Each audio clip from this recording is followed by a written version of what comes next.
Hello and welcome to another Out of Spec Bits episode. Welcome to Alex Bessinger and Kyle Connor EV adapter testing. The problem is older Teslas cannot CCS charge or NACS charge. Right. And yeah, so the early cars like this cannot easily be retrofitted to be able to do so. Right, from Gen 2 onboard charger, which was end of 13? Very end of 2013, they started to put the Gen 2 chargers in the cars, yes. And then you can do the pretty simple call up Tesla, do the CCS retrofit, right, or even do it yourself, DIY. Right, it's just a module that goes in with a little breakout harness, and that just allows the car to communicate via PLC communication. Right, because all this car knows how to speak is CAN. Exactly. Which is CHAdeMO. And so the real early cars can't be retrofitted easily. I mean, when you say easily, what would it take to actually get this? And maybe before you answer that, we should also mention it can't NACS charge, right? So like everyone thinks NACS is the Tesla connection. It's actually not. Right. It's the Tesla shape, but it speaks ISO 15118 or a DIN spec, depending on the car, which is basically CCS. Yeah, CCS. So this can't communicate on that at all, which means this Tesla doesn't have NACS. Exactly. Which is kind of funny for people to wrap their head around. Yeah, exactly. So tell me what it would take to make this speak on CCS PLC. So in order to make that work, you'd have to put a Gen 2 onboard charger in the car. Would I lose the 80 amp? You could still do two dual Gen 2 onboard chargers. Okay. But there's also other hardware considerations for compatibility. So you'd have to change the high voltage junction box, which also means you'd have to change most of the high voltage cables throughout the entire car. It's a real teardown. Yeah. I mean, you'd have to pull the drive unit, probably would have to pull the battery to swap the rapid mate. It'd be a whole big ordeal. But it has been done. It has been done. There's a few people that have done it, but I would say it's not worth the effort to do so. With the number of superchargers that are out there these days, the need for that is even lessened. Right, exactly. You can pretty much take this old car and bring it anywhere you need to. Yep. But for fun, we thought we would see if we could still get it to talk on CCS. Right. Because for the OG Tesla road tripping enthusiasts, there was this. This is the holy grail. Now, back in the day, these were always expensive. Yeah, I think they were about $800 new, right? Somewhere in that region. And this is the Tesla CHAdeMO to Tesla plug. You can't call it NACS, and you can't call it J3400 because it's not that, but it's the Tesla connection. Exactly. Does it have an official name? I think it's just supercharger. I don't know that there's an official name for it. Yeah, it was never a CHAdeMO to Tesla. Yep. Yeah. And this is a really cool unit. Do you remember when EVgo bought up like the world's supply of these and wired in an extension cord? Yeah, they had an extra long cable on them. Yes, yeah. And that's... and they literally just had a holster on site, and that was where the CHAdeMO cable was supposed to live. Right. And then they put the NACS cable where the CHAdeMO used to be. Exactly. It was a really wild implementation, and they were the first ones to offer Tesla third-party Tesla charging. Right. And Tesla went so far as to actually integrate those into the NAP system. Yeah. So that was an early fun trivia for early Model S days. Now, our buddy Jimmy, who was super kind enough to not only film this video, thanks Jimmy! Also, he brought me the original 21-inch silver wheels to put on this car. Right. And he brought us this adapter to play around with. Right. So I have been dying to see if we could get our CHAdeMO to Tesla to communicate through CCS, because our friends at A2Z, they make great electric car adapters. And I was actually talking to Amin Zator, who's their CEO, this week. I had a call with him about a friend of mine who needed some adapters. So it's great timing because he sent us this CCS to CHAdeMO adapter. Right. Which this is a really complicated adapter. It has to be powered. It has to do the translation from CAN communication to PLC. And it's really hard from an interop standpoint to get this to work. Right. But I have successfully charged my Nissan Leaf on many chargers with this, including our ChargeRig's mobile DC fast charger. Right.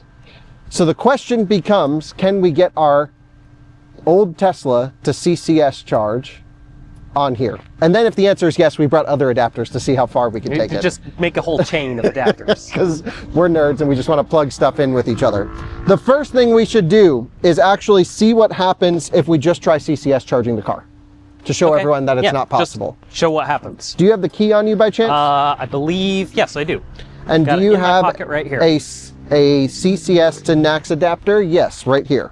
Shout out EV Dance for this one. And I can, yeah, this one just goes right on. Okay. Hold the trunk button, please. That opens up the port and we'll plug in. This trailer, our Charge Rigs trailer, is currently configured to be in a plug and charge setup. And you'll see it says charge station starting. Right. And then you will see it will not work, I'm sure. We haven't tried it, but there's no way this could work. There's no way that it'll work. Unless Charge Rigs has got some magic going on. That would be certainly something interesting. So what is stopping anyone from just detecting that it's an old Tesla and running CAN communication through the CCS? It'd be totally out of spec, but... Right. I mean, I suppose that the possibility is there.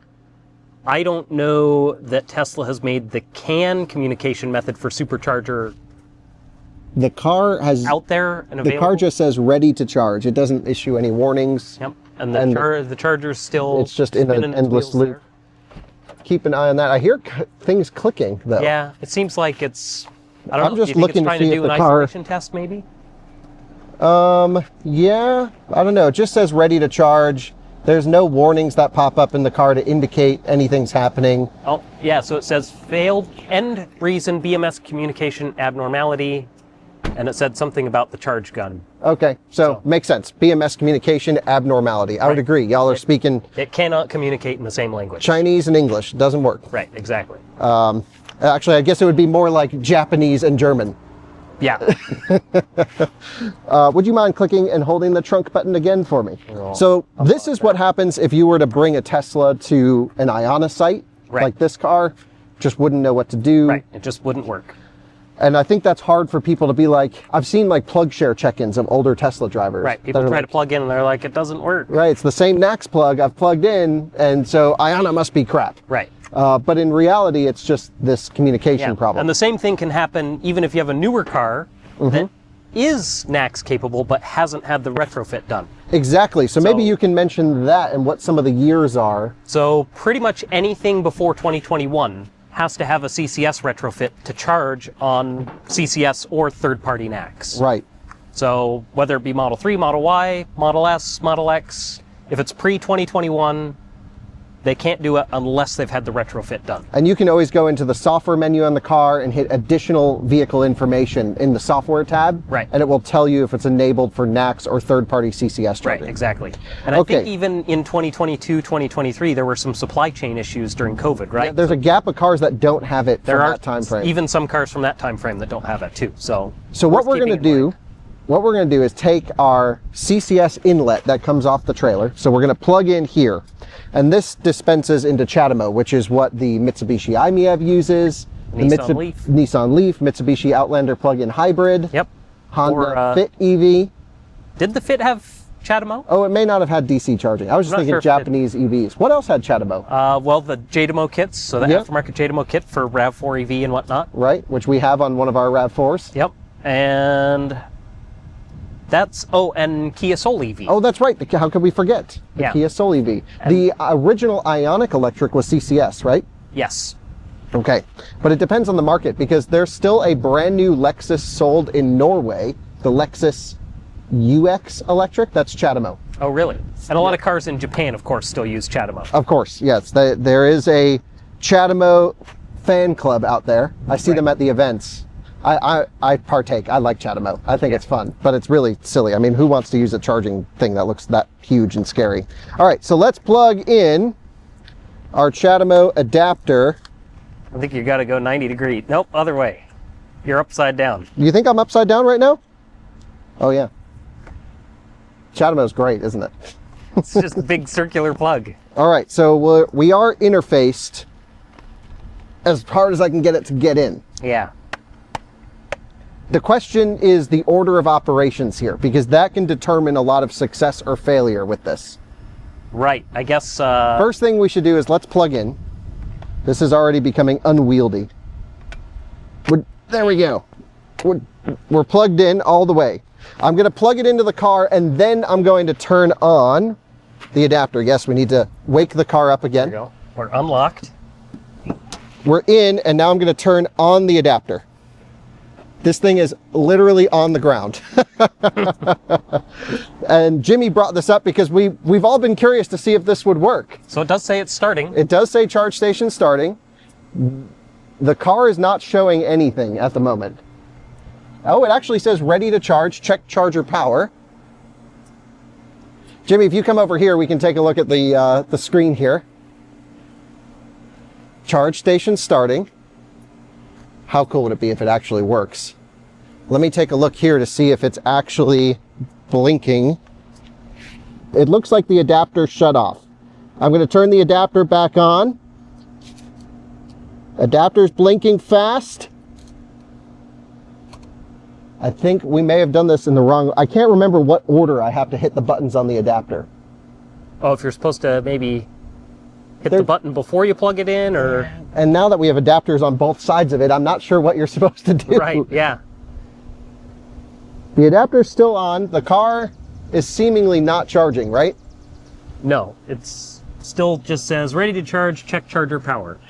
Oh, Okay. Unable to charge, charge station not powered. Huh. Okay, So we need to try a new order of operations maybe here. a new order of operations. Give us a minute to play around with this, and then we will be back with a pass-fail. Right.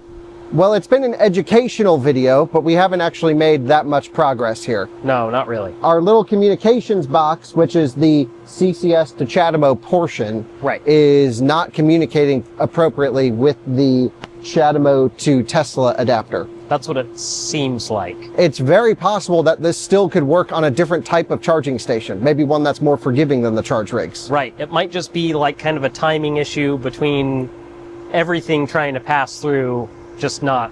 Yeah, you sometimes get like everyone's speaking the same language, but the timeouts or the order of operations, because this has to be powered, runs into an issue, and sometimes chargers are more sensitive or less sensitive. Right. Regardless, let's assume everything did work properly. It's still an interesting PSA for early Tesla owners to say there is technology out there to allow the car to charge on NACS and third-party, chargers, DC chargers. The real work that needs to be done now is, I think, to make a singular adapter from probably new NACS, actual J3400, to old Tesla, Right. with a communications box, and that to be sold as an adapter. Yeah. For the 3 people that would buy them. But it would also be, not just for that, it would be useful for Iona to put one under like lock and key at every station for emergencies, right? Because there's still so many Teslas that don't have CCS retrofit.